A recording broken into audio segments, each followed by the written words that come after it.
When reading about the different instructional design models in Spector's text for this class, the particular one that interested me was the AV movement, the audiovisual movement. It was interesting reading about the different contributions the AV movement made to the field of education, especially following both world wars. The military is primarily credited with being on the leading edge of media and how it began to form educational learning. Following World War II, educational TV, programmed instruction, and early computers were on the rise in the classrooms. All were referred to as the new medium of its time. Then after 1953, media professionals worked together, shifting the focus from all the technical preparation of media to a more educational or instructional focus and the way that it could be used in our classrooms. In an effort to keep the selection appropriate and strengthen the instructional value of media, they began to work along those lines.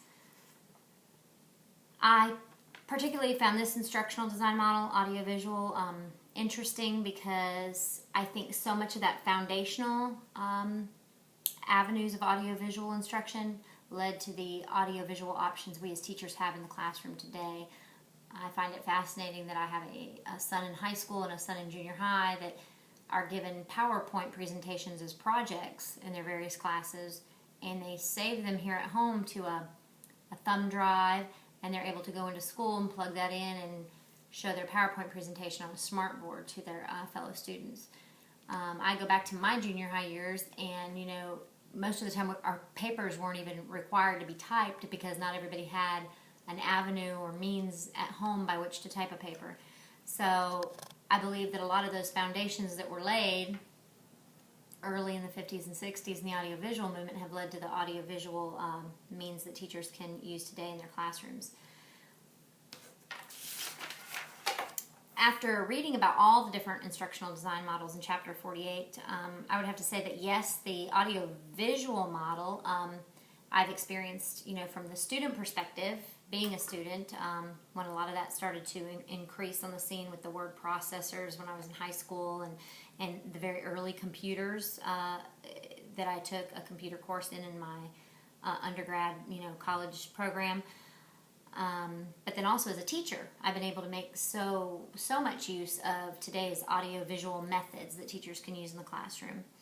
I thought it was humorous when I was reading about the PLANS model of instruction, not knowing that it was called that, but as I was reading it, recalling different teachers that I've either worked with or had, where I could see them doing some of those things, or you could see how they were implementing some of those ideas, not knowing, like I said, that it was referred to as the PLANS.